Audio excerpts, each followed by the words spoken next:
Hello friends, Gautam Kumar official smart trick में आपका स्वागत है। आज की इस वीडियो में जानने वाले general awareness and POCSO act का इंपॉर्टेंट प्रश्न जो आपके एग्जाम के लिए बहुत ही महत्वपूर्ण रहने वाला है। तो वीडियो के एंड तक बने रहिए और चैनल पर नए तो चैनल को सब्सक्राइब कर लीजिए। चलिए प्रश्न देखते हैं। प्रश्न क्या है? कोशिका चक्र के बारे में निम्नलिखित में से कौन सा कथन असत्य है यानी कि गलत कथन बताना है। चलिए ऑप्शन देख लेते हैं। कोशिका चक्र 4 चरणों में पूर्ण होता है। प्रथम चरण को जीवन चरण कहलाता है यानी कि गैप 1 कहलाता है। द्वितीय चरण एस कहलाता है। तृतीय चरण G2 कहलाता है और अंतिम चरण एम कहलाता है। एम चरण यानी कि अंतिम चरण में कोशिकाएं विभाजित हो जाती है। चलिए प्रथम चरण यानी कि जीवन चरण को जान लेते हैं। तो जीवन चरण यानी प्रथम चरण में कोशिका शारीरिक रूप से बड़ी हो जाती है और कोशिकांगों की प्रकृति बनाती है। इस चरण में क्या होता है? तो इस चरण में यानी कि द्वितीय चरण में डीएनए की प्रकृति बनती है और तृतीय चरण यानी कि G2 चरण में समसूत्री विभाजन की तैयारी G2 चरण में होती है यानी कि समसूत्री विभाजन के लिए तैयार हो जाती है G2 चरण में। और अंतिम एम चरण में इसमें विभाजित हो जाती है। तो एम चरण में कोशिका शारीरिक रूप से बड़ी हो जाती है और कोशिकांगों की प्रकृति बनाती है। ये कथन गलत है। ये हम लोग का जीवन चरण यानी कि प्रथम चरण में ही संपन्न हो जाता है, इसलिए असत्य कथन कौन सा है? तो डी है। राइट आंसर हो जाएगा हम लोग का डी। चलिए नेक्स्ट प्रश्न देख लेते हैं हम लोग। भारत के उपराष्ट्रपति को 2.5 वर्षों की अवधि के लिए चुना जाता है। तो 5 वर्ष के लिए ही चुना जाता है। राष्ट्रपति को भी 5 वर्ष के लिए और प्रधानमंत्री को भी 5 वर्ष के लिए चुना जाता है। वर्तमान में उपराष्ट्रपति कौन है? तो जगदीप धनखड़ हैं। और क्रम भी पूछा जाता है तो 14वें क्रम के उपराष्ट्रपति हैं। अभी वर्तमान में उप राष्ट्रपति द्रौपदी मुर्मू है तो कौन से क्रम के? 15वें क्रम के हैं। प्रधानमंत्री नरेंद्र मोदी कितने क्रम के? तो 15वें। ये भी क्रम पूछा जाता है। हाल ही के एग्जाम में पूछा गया है कि नौसेना अध्यक्ष के किस क्रम के अभी नौसेना अध्यक्ष हैं, इनका क्रम पूछा गया था। तो क्रम भी आप लोग याद रखिए। चलिए नेक्स्ट देख लेते हैं प्रश्न हम लोग। CaOCl2 प्रचलित नाम किसका है? तो CaOCl2 को क्या बोलते हैं? तो कैल्शियम ऑक्सीक्लोराइड बोलते हैं। और इसका प्रचलित नाम क्या है? तो ब्लीचिंग पाउडर। राइट आंसर हो जाएगा हम लोग का सी। ब्लीचिंग पाउडर का कार्य क्या होता है? इसका उपयोग क्या होता है? तो घरेलू कार्यों में होता है, जैसे शौचालय, बाथरूम, फर्श, कार, पानी की टंकी आदि को साफ करने में किसका प्रयोग किया जाता है? तो ब्लीचिंग पाउडर का प्रयोग किया जाता है। धोवन सोडा जान लेते हैं। तो इसका रासायनिक सूत्र क्या होता है? ये भी प्रश्न पूछा जाता है। Na2CO3 10H2O। यहाँ पानी का अणु का भी संख्या पूछ देगा 10 और ये सूत्र होता है। चलिए बेकिंग सोडा का सूत्र क्या होता है? NaHCO3 सोडियम हाइड्रोकार्बोनेट होता है। जो जिप्सम का सूत्र क्या होता है? तो CaSO4 सब रासायनिक सूत्र को आप लोग याद रखिए 2H2O। ये आपके एग्जाम के लिए बहुत इंपॉर्टेंट है। चलिए नेक्स्ट प्रश्न देख लेते हैं हम लोग। निम्नलिखित में से कौन सी लोक नृत्य शैली गुजरात राज्य से संबंधित नहीं है? तो डांडिया रास गुजरात से, गरबा गुजरात से है, छोड़ो गुजरात से, जबकि विदेशिया कहाँ से है? तो विदेशी बिहार से। कहाँ से है? बिहार का लोक नृत्य है। चलिए नेक्स्ट देख लेते हैं प्रश्न। संगम कविताओं में वर्णित तमिल शब्द मूवेंदार का अर्थ क्या होता है? मूवेंदार का अर्थ क्या होता है? तो तीन मुखिया। तीन मुखिया किसे कहा गया है? तो संगम काल में चोल शासक, पांड्य और चेर, ये तीनों को तीन मुखिया के नाम से मूवेंदार और का अर्थ होता है तीन मुखिया यानी कि चोल, पांड्य और चेर का मुखिया। चलिए नेक्स्ट देख लेते हैं प्रश्न हम लोग। दिए गए क्षेत्रों में से कौन सा प्रमुख रूप से सामाजिक कल्याण के विचारों से प्रेरित है? सामाजिक कल्याण से प्रेरित है। तो राइट आंसर हो जाएगा हम लोग का डी, पब्लिक यानी कि सार्वजनिक। इसमें जितने भी सरकारी संस्थानें हैं सार्वजनिक होती है यानी कि समाज के कल्याण के विचारों से प्रेरित होती है, जबकि विदेशी हो गया, निजी हो गया, सहकारी, सब पैसों के क्षेत्रों से या धन से प्रेरित होता है। चलिए नेक्स्ट देख लेते हैं प्रश्न हम लोग। निर्माण श्रमिकों के कौशल को उन्नत करने के लिए मिशन कुशल कर्मी शुरू किया गया था। यह कार्यक्रम डोडो की सरकार द्वारा शुरू किया गया था। किस सरकार द्वारा शुरू किया गया था?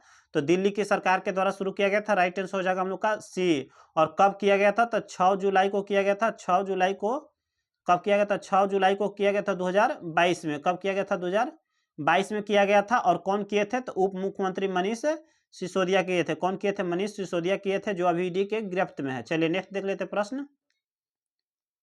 श्यामजी कृष्ण वर्मा ने 1905 में डोडोट में इंडिया हाउस की स्थापना की थी। तो इंडिया हाउस कहाँ है? तो लंदन में है।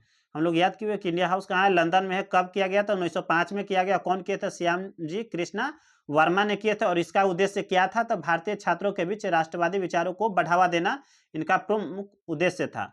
चलिए नेक्स्ट देख लेते प्रश्न।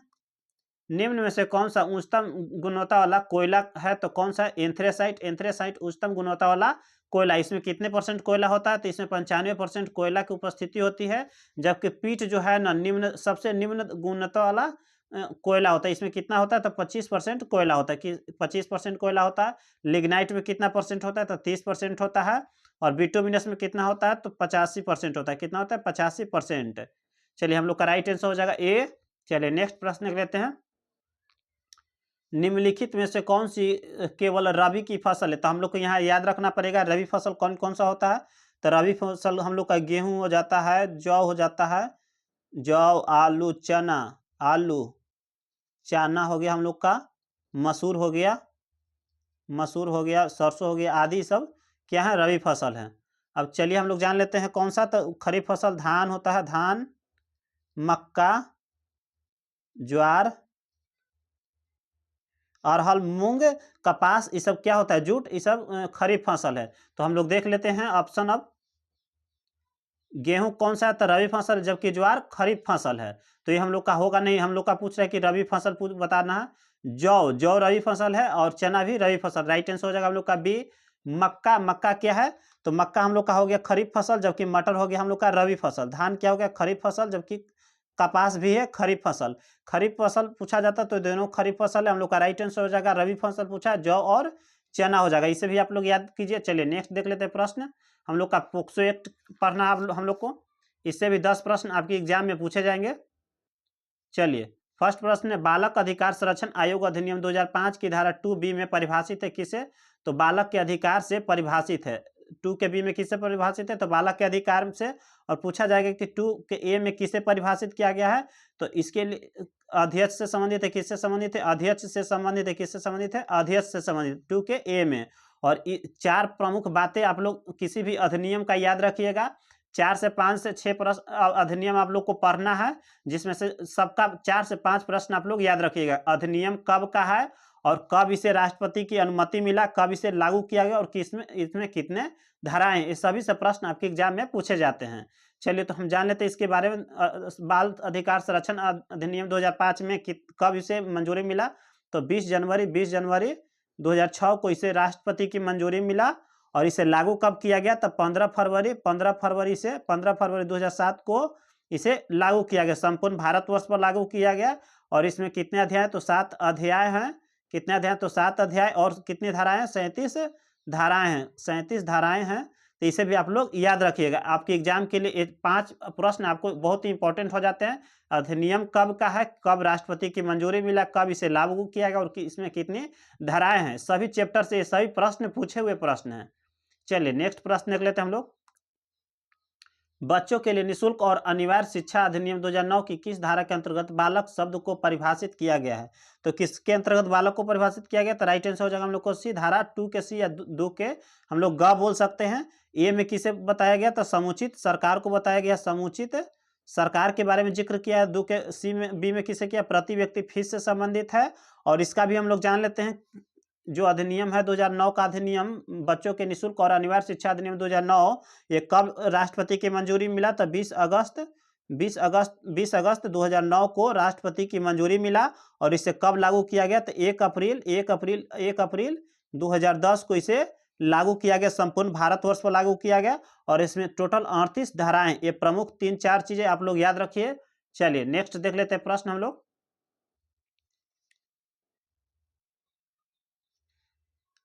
बच्चों के लिए राष्ट्रीय चार्टर का उद्देश्य क्या है? तो बच्चों के अधिकार की रक्षा के लिए हाँ, बच्चों के स्वास्थ्य की रक्षा के लिए हाँ, स्वस्थ विकास के लिए प्रावधान करना। तो हम लोग उपयुक्त सभी हो जाएगा। ए बी सी तीनों हम लोग का सही हो जाएगा। और जो बच्चों के लिए राष्ट्रीय चार्टर है, भारत के राजपत्र में अधिक सूचित कब किया गया? तो 9 फरवरी, ये भी प्रश्न पूछा हुआ है। 9 फरवरी 2004 को भारत के राजपत्र में इसे अधिसूचित किया गया। कब किया गया? 9 फरवरी 2004 को। ये भी प्रश्न पूछा हुआ प्रश्न है। चलिए नेक्स्ट प्रश्न देख लेते हैं हम लोग। भारतीय संविधान का कौन सा उपबंध 6 वर्ष से कम आयु के बालकों के लिए प्रारंभिक बाल व्यवस्था देख रेख शिक्षा का उपबंध करता है? तो अनुच्छेद कौन सा करता है? अनुच्छेद 45 करता है। राइट आंसर हो जाएगा हम लोग का सी। और राज्य को बालक के लिए विशेष उपबंध करने हेतु सशक्त करता है। संविधान के अनुच्छेद कितना? तो 15 के 3 में। किस में? 3 में। राज्य को बालकों के अधिकार के लिए सशक्त करता है किसमें, धारा 15 के 3 में। इसे भी आप लोग रखिएगा याद, ये भी प्रश्न पूछा हुआ प्रश्न है। चलिए नेक्स्ट प्रश्न देख लेते हैं। वर्तमान में भारत में 5 वर्ष से कम आयु की शिशु मृत्यु दर कितना है, तो 32% है। कितना है, 32% है। और ये कब का डाटा है, तो 2022 का, 2022 का नहीं, 2020 का ही ये डाटा है, 32%। चलिए नेक्स्ट देख लेते हैं हम लोग प्रश्न। बाल श्रम प्रतिषेध और विनिमय अधिनियम 1986 की धारा 5 के तहत बाल श्रम तकनीकी सलाहकार समिति का गठन किया जाता है। किसके द्वारा किया जाता है, तो केंद्रीय सरकार के द्वारा किया जाता है। राइट आंसर हो जाएगा हम लोग को सी। इसमें किसके द्वारा किया जाता है, तो केंद्रीय सरकार के द्वारा इसके द्वारा किया जाता है। और इसमें बताया धारा 5 के बताया, धारा 7 में क्या बताया गया है, तो शाम 7 बजे से प्रातः 8 बजे तक के किसी भी कार्य आप लोग नहीं करवा सकते बच्चों से। और इसका धारा 8 क्या कहता है, साप्ताहिक अवकाश से, यानी कि सप्ताह में एक दिन छुट्टी से संबंधित। धारा 8 में, धारा 7 में क्या कहता है, शाम 7 बजे से सुबह प्रातः 8 बजे तक किसी भी प्रकार का कार्य नहीं हो सकता है। चलिए तीनों धाराएं आप लोग याद रखिए। चलिए नेक्स्ट प्रश्न देख लेते हैं हम लोग।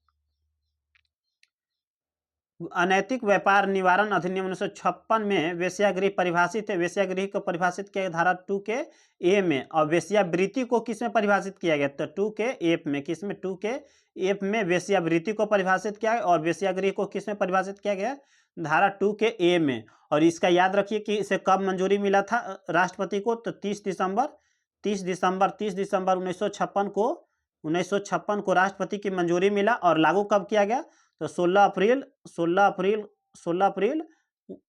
1958 को इसे लागू किया गया, संपूर्ण भारतवर्ष पर लागू किया गया। और यहाँ से एक प्रश्न और पूछा जाता है कि टोटल कितनी इसके अंतर्गत धाराएं हैं, तो 25 धाराएं हैं।